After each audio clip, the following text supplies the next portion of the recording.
అందరికీ నమస్కారం। ఈరోజు కేటీఆర్ మహిళలు బస్సులో ప్రయాణిస్తున్న దాన్ని చులకన చేసి మాట్లాడే విధానం మనం చూస్తాము మీడియా ద్వారా। నాకు అనిపిస్తా ఉంది అంటే కేటీఆర్ గారికి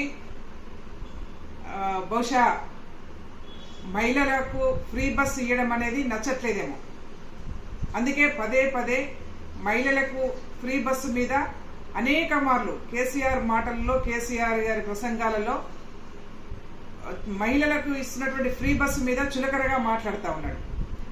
మహిళలు ఏదో ఎల్లిపాయ పొట్టు తీసుకుంటున్నట్టుగా అల్లికలు కుట్టుకోవచ్చు, లేకపోతే కూరగాయలు అమ్ముకోవచ్చు, ఇవేం తప్పు కాదు, మహిళకు ఫ్రీ బస్సు, మహిళకు ఒక బస్సు పెట్టండి, చివరికి కుటుంబాలుగా బస్సులు ఎక్కి డ్యాన్సులు చేసుకోండి అని చెప్పేసి మాట్లాడాడు। ఏం తమాషా ఉందా అని చెప్పేసి మేము హెచ్చరిస్తా ఉన్నాం కేటీఆర్ని। ఎందుకనంటే ఈ పబ్బులు క్లబ్బులలో డ్యాన్సులు చేసే సంస్కృతి కేటీఆర్ది।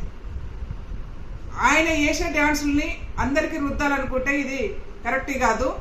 మహిళలకి ఇస్తున్నటువంటి ఫ్రీ బస్సు మీద పదే పదే అక్కసు వెళ్ళగలుగుతున్నటువంటి నీవు బహుశా నీ మనసులో మహిళలకు ఇస్తున్నటువంటి ఫ్రీ బస్సుని ఎత్తేయాలని ఉందా అని చెప్పేసి మేము ప్రశ్నిస్తా ఉన్నాం।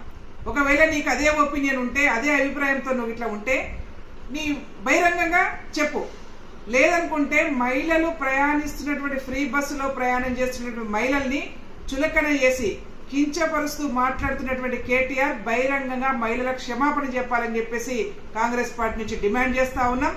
లేని పక్షంలో నువ్వు పదే పదే ఈ విధంగానే మాట్లాడితే మాత్రం మహిళలతోనే చీపురుగా దెబ్బలు తినే పరిస్థితి వస్తుందని కూడా హెచ్చరిక జారీ చేస్తా ఉన్నాం। గతంలో చూసారు మీరు, చీప్ లిక్కర్ అనే పేరు మీద చీప్ లిక్కర్ తీసుకొస్తే ఇదే రాష్ట్రంలో మహిళలు చీపుర్లు పట్టుకొని రోడ్ల మీదకి వచ్చి దాన్ని వెనక్కి పంపించారు। ఇవాళ మళ్ళీ ఇది ఫ్రీ బస్సు మీద నువ్వు మరొకసారి కామెంట్ చేసినా, మహిళలు బస్సులో ప్రయాణం చేస్తున్నటువంటి విధానాన్ని నువ్వు కామెంట్ చేసినా ఇదే చీపురు దెబ్బలు తినే పరిస్థితి వస్తుందని కూడా హెచ్చరిక జారీ చేస్తాం।